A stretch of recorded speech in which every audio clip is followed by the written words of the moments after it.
Welcome to Travel Again Presents, the weekly travel roundup covering the headwinds and tailwinds impacting the business of travel.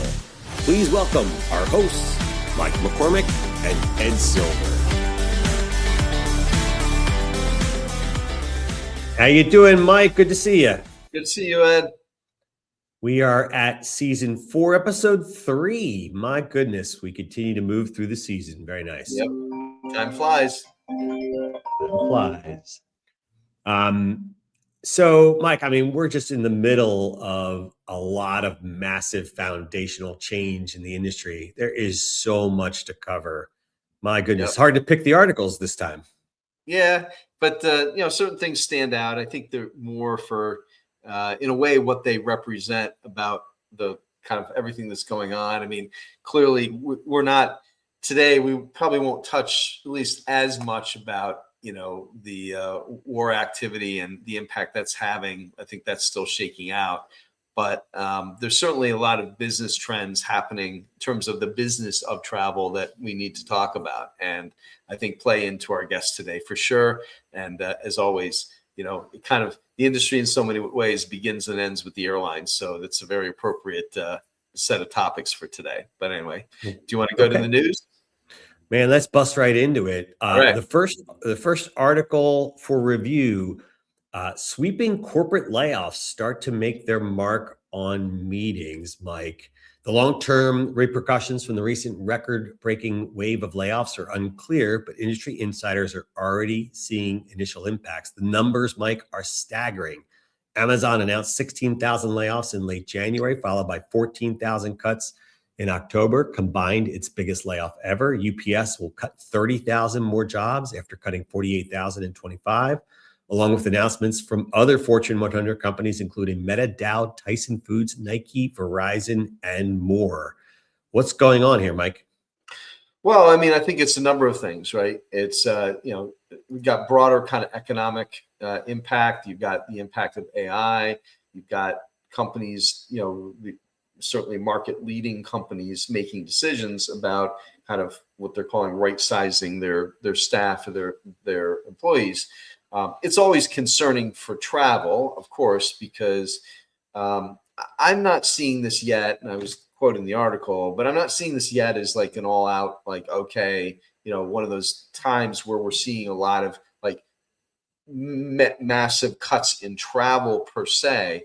But to the point of CFOs, companies tend in this environment then to go back and take a look at the money they're investing in business travel and in meetings and saying, look, okay, internal meetings, can we do those more efficiently? Or maybe, rather than have that big gathering that we were planning before, we might do some regional things or some smaller things as a way to kind of manage our money a little better. There might be some, edicts about having a certain amount of spend on travel reduced, during this calendar year as part of this overall, approach. You never know, but a lot of it tends to always come back to how can we make sure that we're allocating the money for travel in places where we're seeing, direct client impact, sales generation, revenue generation, whatever. That seems to be usually the tone in this environment, not an all and out, slashing of budgets. Those come in more draconian kind of measures. And as we've seen in the past, the problem with those decisions, if they're made like that, is that actually has a real detrimental impact on your business. It's bad for business. On the top line for sure, right? Yeah. So the good news is I think we've been able to, over time, there's been an education about the value of travel, the value of business travel, the value of meetings, and how much of a return they generate, which is significant. But again, you got to spend your money wisely and spend it within the parameters you have. So that's kind of what's at play here. But I think these are the normal cyclical things that happen. It's not unusual. It's not shocking in any way, and it shouldn't have a huge, at this stage, a big dramatic impact on the industry for this and this alone. But we will see, right? Yeah. Okay. Stay tuned, right? One to keep an eye on for sure. Mike, our next article is about Uber. Uber acquires parking app SpotHero, moves beyond ride hailing delivery. So why would they make this move? It seems unusual in some ways and maybe not in others. Yeah, so it's a interesting and I think smart strategic pickup for them. SpotHero is clearly the leader. They've got good tech. They've aggregated a ton of parking as part of their in their network, and it's a good product, and it fit. So with Uber, it's a continue the extension out of being kind of all things in terms of ground transportation and or and it kind of expanding their scope. I think it makes sense for all involved here, because for SpotHero, it gets them into a much broader audience than they've had, right? And in terms of customers using them, brand awareness, etc. And again, for Uber, I think again they're moving beyond the curve, right? So they're getting to the parking as part of their total offering. So again, there were no signals that it was coming or happening. This hasn't been talked about at all. And we tend in the industry, and I think in general, not to pay as close attention to this sector. But clearly, I think a really interesting and smart move in this environment. Yep. I think Dara is one of the smartest CEOs out there. He's definitely switched on there. All right, next article, Mike. Airbnb outlines plans to add AI features for search, trip planning, and hosting. Airbnb is preparing to add features powered by large language models to its app to help users search for listing, plan trips, and help hosts manage their properties, said CEO Brian Chesky Friday during the company's fourth quarter earnings call. Mike, I think you could pull that quote from every single company's quarterly earnings call. So why'd you want to highlight this one today? Well, because Airbnb is kind of moving and it's been really active. Brian's been really active about being out there talking about their expansion into bringing hotels into their whole environment, and indicating they have big plans, for the company in terms of their role, well beyond where they are today. And so I think this was kind of there were a number of appearances he made. He's been on record saying very aggressively that they're going after expanding beyond the rental market into hotels and beyond, and spending money is a way to really amp up their AI agent capabilities as well. So again, for travel, for the industry, this is an interesting, player that's trying to move very aggressively into effectively the OTA space, right? So I think it's interesting, and it makes the market more competitive. Certainly, if you're booking and you're Expedia, you take notice for sure. If you're the hotel, brands, you take notice for sure, because they're back to the friend or foe discussion about this. Like, they don't want to create another monster, right? another way that they're losing direct distribution out to a third party. But at the same time, if it provides more competition, puts pressure on, it makes the others more competitive in terms of the cost of distributing through them, then that's a good thing, right? So yeah. But it's a careful one they're also carefully evaluating right now. Okay. Yep. Next article, Mike. Navan and Booking.com enhance direct connection to expand inventory and savings for business travelers. This is direct from Business Wire. Tell us about this one and why is this one important? Because we see a lot of these deals in the industry. Well, this is one, again, where, strange bedfellows, right? In a way, right? You kind of go, wait, Navan, corporate booking, their audience, Booking.com, leisure. But, what is the part on surface, like, okay, well, partnership makes sense. I mean, clearly for Navan, it's all about inventory and, integrating more rates, more properties, more content into their whole ecosystem. On surface, it makes sense. Point I was making, and we've talked about a bit, and like you said, we've seen this a good bit, is that sometimes these relationships, at the start, one of two things happens. It kind of ends up being a bit of a non-event in terms of they don't get as much traction as they may have thought, But if they do, then you have the other problem. A few years down the road, then it starts to be like, who's really, negotiations, renegotiations, positioning, then does Navan stay with that relationship? Do they build up enough demand and usage of those the properties where they say, well, we're not going to go through a third party anymore. We're going to, we're going to continue, we're going to go direct for those relationships. It's like we've seen it before. A lot of times it starts out, it can start out well. There's certainly two very, huge players with huge, with deep resources to make something like this work. And so it's just interesting to watch.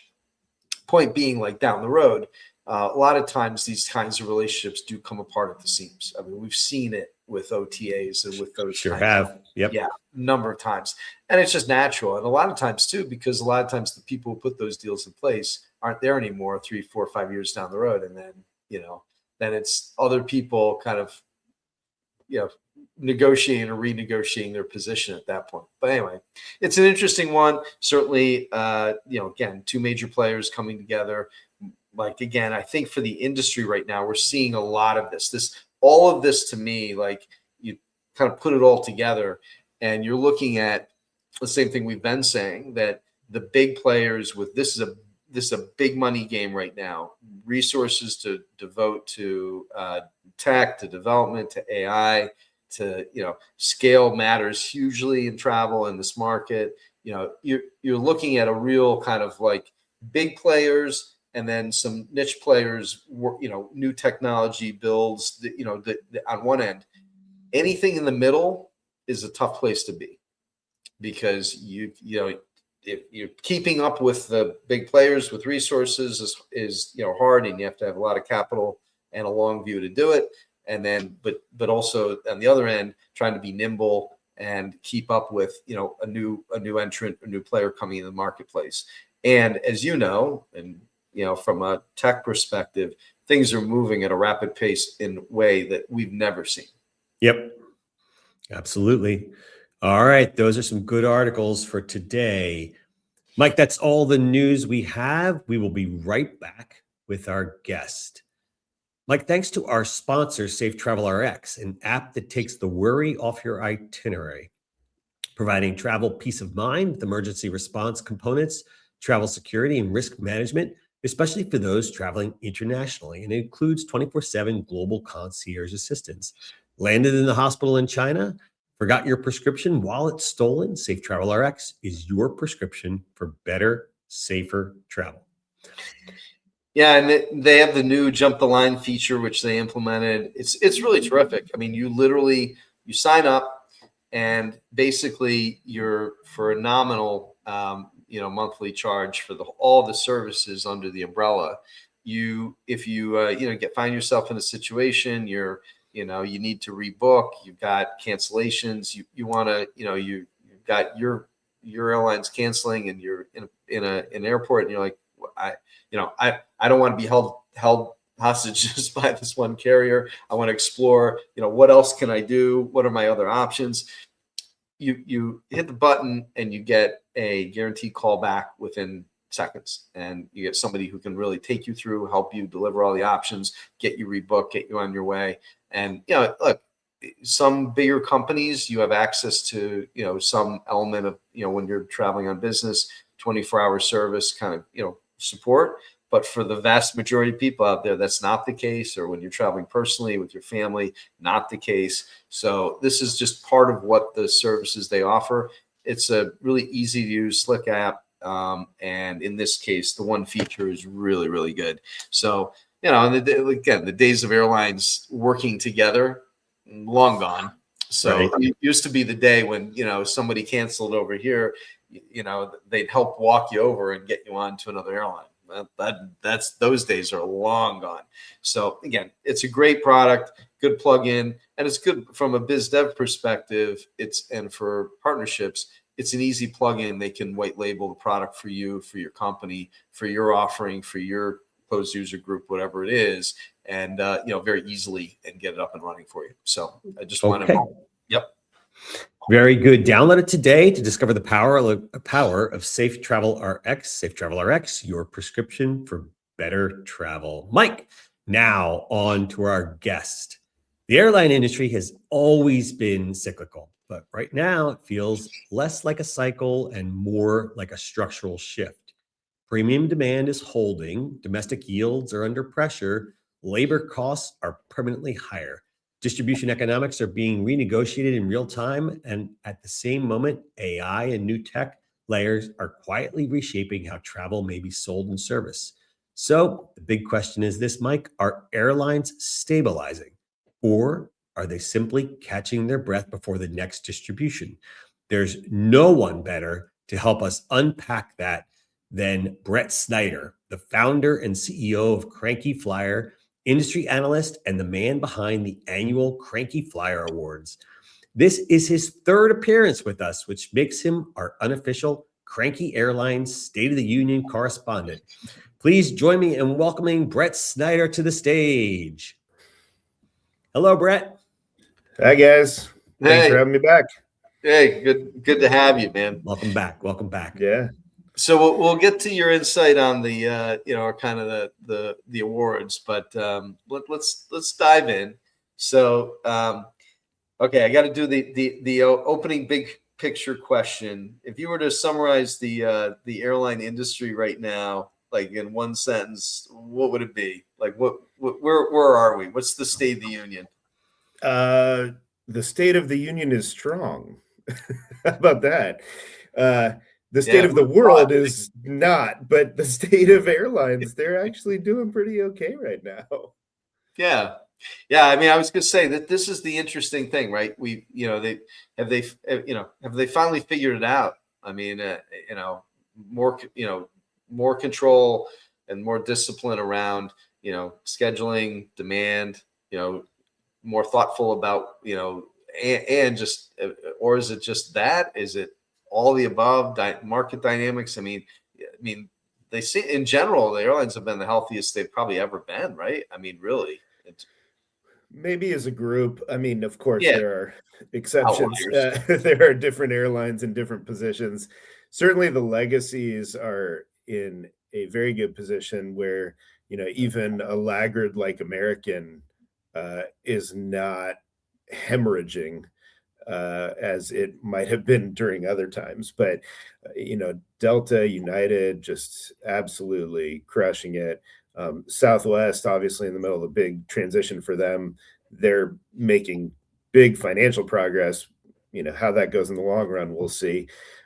Alaska is still digesting its Hawaiian acquisition, but, still posting good numbers. It needs to do better. It knows that. But it's kind of the ULCC world, which is where where more of the uncertainty lies. Yeah. Before we leave Southwest, I mean, I just have to ask, I mean, any kind of comments or thoughts? I mean, like, much publicized about the changes they made or had to make, kind of bit with a gun to their head, obviously. But they made them, like you said, financially, they've seen the benefits of doing so. I don't know. I mean,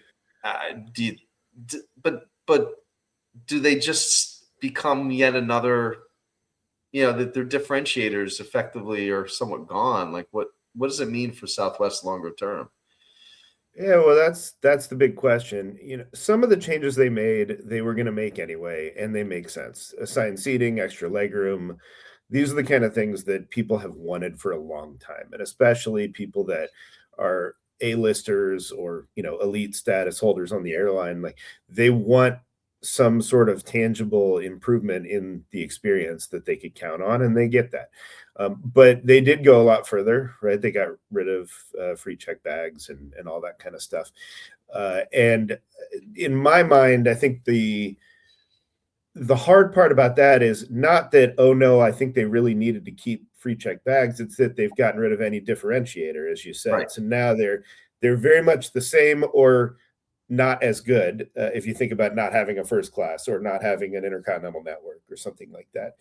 And so that's what remains to be seen. But, when you talk to Southwest, they say, well, look, our differentiators are people. And while I'll admit that in general, I think Southwest has really good people and does do a good job on that front, I think that's pretty disingenuous to sit on that as your differentiator. And I think the real differentiator is, hey, where you live in St. Louis, who are you going to fly? Like it's the network. Right. And Right. you know, their network is fantastic in any former airline hub. This is where Southwest wins. And I wish they would just come out and say that pretty clearly, but they won't. But for people in those places, you know, if they check a lot of bags and this annoys them, or they don't like basic economy, and you know, all these different things that Southwest has put in place, that could be an issue for them. But you know, what are you going to do? You're going to fly them. Right. Well, so we kind of, you know, we're saying stepping back, right? You know, we've got this kind of, you know, we're well past the pandemic. Like you said, generally, you got a healthy industry, which gives them, you know, the ability to have a longer view, to keep making investment or reinvesting in aircraft and, you know, routes. And, you know, and even interestingly enough, I mean, I don't know, I never thought I'd see the day, but when, you know, United and American heat up in Chicago and they're competing and adding service again, it was like, what the going after each other there, going really? after each other. It's like, what? Yeah. I mean, but are we in a, you know, can they just stay the course and kind of effectively enjoy this, like this newfound position of being, you know, stable and profitable or will they ultimately, you know, is it kind of like, is that just to have a shelf life on it and they'll eventually, you know, go back into a down cycle again? I mean, it just seems like almost too good to be true. Well, the history of this industry suggests it will never stay the same. Maybe if you're a new executive in this industry, or actually even if you're an old one saying we'll never lose money again, that doesn't work. Look, it's always the external shocks that bite this industry. I mean, look at fuel prices right now. Keep watching. This little adventure in Iran is going to cause some real issues on the cost side. Now, the difference in a time like now versus in the past is thanks to consolidation, you have fewer players. So they have more ability to modulate capacity. And so if the costs go up a ton, then they can cut back on flying. You know, it's the old supply and demand curves, right? Just reduce your supply and then you're going to be able to charge more to fill the rest of your seats and maintain profit. But demand is very healthy right now. Who knows? There's a lot going on in the economy, which I'm imagining you don't want to get into a political discussion here, but there's a lot in the economy that could take it one way or another. You know, talk to economists about what's happening. So it's all very uncertain. This industry is always uncertain. And, you know, if I were running an airline, I might try to enjoy it, but I wouldn't be able to do that because I'd have to be worrying about the next thing. So let's talk a little bit about the demand side, because aside from, you know, putting aside how significant it is, you know, the you know, Iran and the Middle East right now and the impact. Okay, so back, you know, point about that. But even just looking at, you know, let's say demand here in the States, in North America, you know, Delta, United, and to a lesser extent, you know, American, you know, have really been enjoying this, you know, benefit of premium travel, right? That, you know, the front of the cabin is, you know, is getting filled. Yields are great, and that's clearly, you know, been part of the riding the wave of success. You can make an argument, okay, that's great, but meanwhile, as cost of living keeps going up, families, I mean, a lot of the surveying that's getting done is suggesting that the outlook in the back of the cabin, where all the, you know, the volume and demand in terms of the numbers of people is going to be hurt, because people, you know, families don't have the budgets. and they just don't. Like, it's like, I gotta make the mortgage or the rent payments. I gotta feed the family. I mean, I just lost a lot of my disposable income to cover those costs in a way I hadn't anticipated. And if that really starts to take a bite out of the back of the plane, can they keep making it up in the front of the cabin, in a sense? I mean, that seems concerning to me about, some of the underpinnings of what we'll see in the next 12 to 18 months. Well, and it seems like the cost of both cabins has risen a lot as well. Yeah, look, I mean, I think we already see that. This is one of the reasons the ULCCs are not doing well. Right. And why they're trying to run more up market and go more premium, because they're trying to tap into that premium revenue. But, when you look at the economy, it's got that increasingly K-shaped look to it, where the rich get richer and they will keep buying their flatbeds and doing all this stuff. And the middle class loses its purchasing power. If you're a United or a Delta right now, who are best positioned for it, they can still take the lion's share of that part of the economy that's going to keep doing well. If you're not positioned for that as well, then that could potentially hurt you. But right. People always want to travel. You say they can't afford it, but people find a way. Now they may find a way to drive. But or maybe they say, I'm not going to Disney because that's $1 trillion. So right. I'm going to go to wherever else instead and go sit on the beach. Yep. And then I feel better about it. I mean, there are a lot of ways that people can work around their budgets, but one thing that's always clear is that people want to travel. So it's just a matter of the decisions that they make to do that. But we've seen, Las Vegas is down. They've been struggling to kind of return to where they were, get demand up. Hawaii's had some issues. Hotel prices are so high there. It becomes a much more expensive trip for people. So, these are things that the airlines have to work around, but the smart airlines, they just are constantly looking at this, and then they're trying to adjust to meet the demand where it is and trying to figure it out.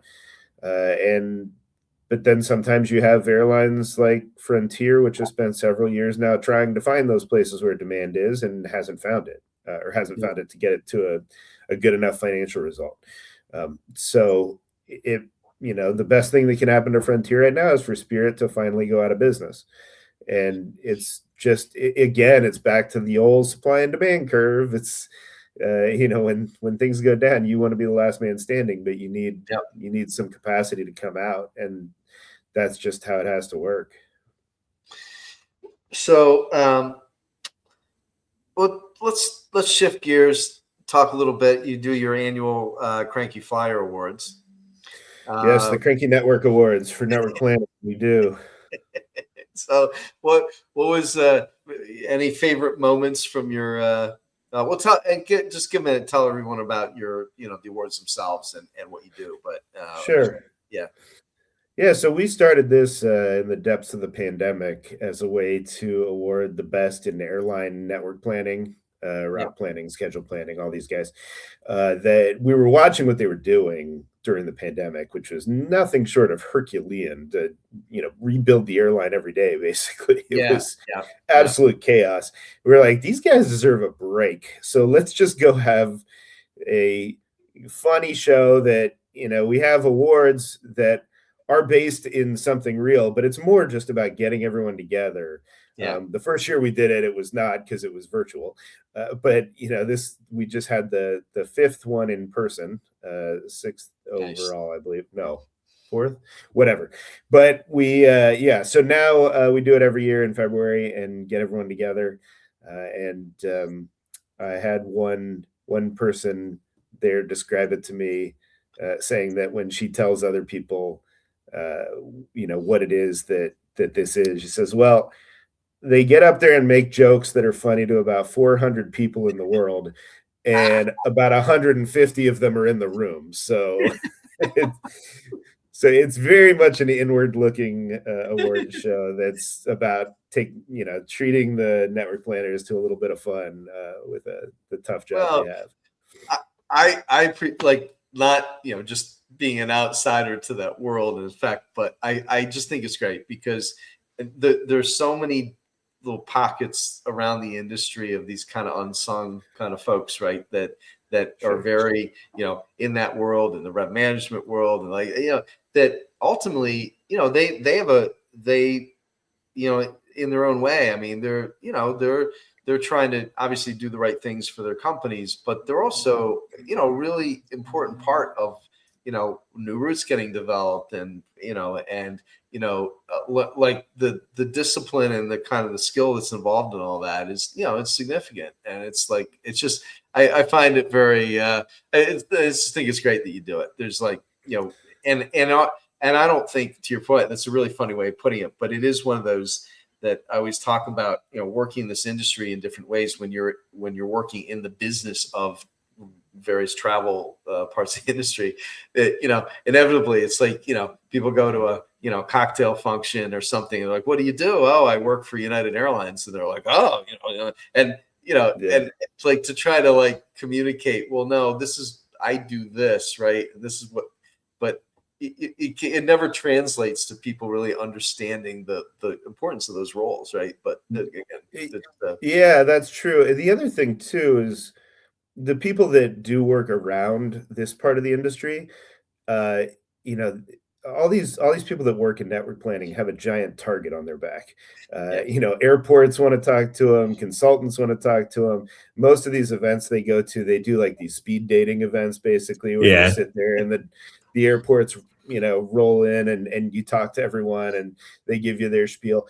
And so we wanted to create something that was about them. And we don't even have name tags because normally, someone will see at a conference like, oh, it's the blue badge or whatever. And right. they all go, you chase that badge. Yeah. Yeah. And we're like, okay, none of this. This is not how this works. So yeah, it's a good event. And, I think they deserve something to take a break and have a little fun. That's good for you. Very cool. So, we talked a little bit about just purely the environmental risk, but, anything to add in terms of you look out for the next 12, 18 months, like what are the key risk factors for the airlines? Whatever the government's going to do tomorrow. I mean, that's blunt, but true. I mean, we've got, in one sense, you go and invade Venezuela and American jumps in and says, we're going to go back to Caracas again. So it could be positive. I don't know if that's going to turn out the way they hope it will, but, it could be positive, but then you have what's going on in Iran and you have effectively, shut down the Middle East for who knows how long. Yeah. And so and then that turns into higher fuel prices. It turns into companies getting more conservative, worried about the global outlook. So I think that's the biggest thing to watch is just what will our government do next? And that's the number one thing. Everything else is kind of hinging on that. I mean, I know, of course, there's people watching the AI bubble and what's going to happen there, and what will China do, and will they invade Taiwan? And it's geopolitical risks are such a big part of it. But that's kind of that's the one thing to watch. Yeah. Okay. Yeah, I guess you're probably if you're sitting in those seats, I would imagine they're spending a good bit of time doing a bunch of scenario planning around what ifs, because you don't, like, to your point, in those situations too, there's no warning. They are all finding out at the same time we are when you get up in the morning and turn on the news. We just we invaded here, or we did this, or we did that. They're not. It's not like they're getting a 30-day head start on figuring it out or putting plans in place. No, but their job is to read the tea leaves, right? And I mean, I think that's something that we've seen. Like at United, they've been really good at reading the tea leaves during the pandemic. I think they did a really good job of that, not retiring fleets and preparing for return and figuring that it was going to be structurally different, ordering new aircraft when they could get a really good deal on them. Right. So I think the airlines that can read the tea leaves better will end up in a better place on the other side. But yeah, we don't know. Congress doesn't even know half this stuff until it happens. So yeah, that's the issue. It's all about just trying to do your best to guess and hope you guess right. Yep. Yeah. Well, so for our wrap-up question for season 4, we're asking everybody: is there, any areas in travel, media, tech, like anywhere where you find really compelling, where you look at something and go, man, there's an opportunity for reinvention here or re-engineering? Anything come to mind for you? Media, huh? That's yeah. Well, yeah, I think there's so much uncertainty as it relates to travel right now that I think that, to me, is sort of a wait and see. Maybe that's a stupid cop out, but I wouldn't really know. Media, I have a lot of interest and concerns around media with the consolidation at the top. Now we've got Paramount and Warner's coming together. I think I do wonder if there is going to be an opportunity in media that comes up out of this continued consolidation, and I don't know, but Right. media has been a tough space for forever.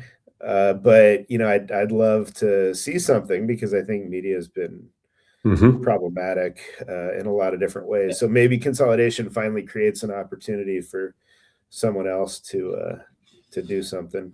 Well, you're right about that. Like, a lot of times you do see that in industries. There's a lot when you do get a lot of consolidation, then inevitably, new things spring up, right? New people. Yep. And, yeah. On the other hand, then you get the airline industry that consolidates, and there's no room for anyone else. So, now the airlines are all banks now. They're credit card companies, and the reason they can do that is because of their reach, and that's why if you are a startup, you can't. Yep. So it has created a wild moat around the big players in the industry that they can lose money on every flight and they'll still make a boatload of money in the end, because it's all part of the ecosystem. Yeah. So it can go either way, but those are always things that I'm thinking about. Yep. Well, as always, Brett, thanks for coming on. Thanks for your insight, and keep doing what you're doing. It's good. I think it brings value. So keep doing it. And a unique voice in the industry. So very appreciated, Brett. Thank you, Brett, for joining us. Brett Snyder is founder and CEO of Cranky Flyer. Thanks again for joining us, Brett. Yeah, thanks, guys. Number 3, 2 more till my jacket. I'm waiting. There you go, baby. It's coming soon. All right. Thank you, Brett. All right, Mike, what do you think? What are your takeaways from today? Well, again, he always has some good grounded insight, right? I think he's right on point about the factors hitting the industry right now, and like we said, we're all, the whole industry hangs on the airlines at the end of the day. And so they're the bellwether for sure. Yeah. And so their stability has been good for the industry overall. But again, you can only control what you control, right? And so, like you said, I think he's painted a good picture in terms of the fact that the industry's done a lot, not everything, but certainly a lot of what they can do to have their own shops respectively in order. Yeah. And now it's just really like kind of waiting, wait and see really what's going to drop next. Yeah. All right, Mike, thank you very much. That is our show. If you have a challenge in your business, reach out to Travel Again Advisory to see how we can help bring clarity to your business strategy and outcomes. Mike, we'll see you back here again for our next episode. See you, Ed.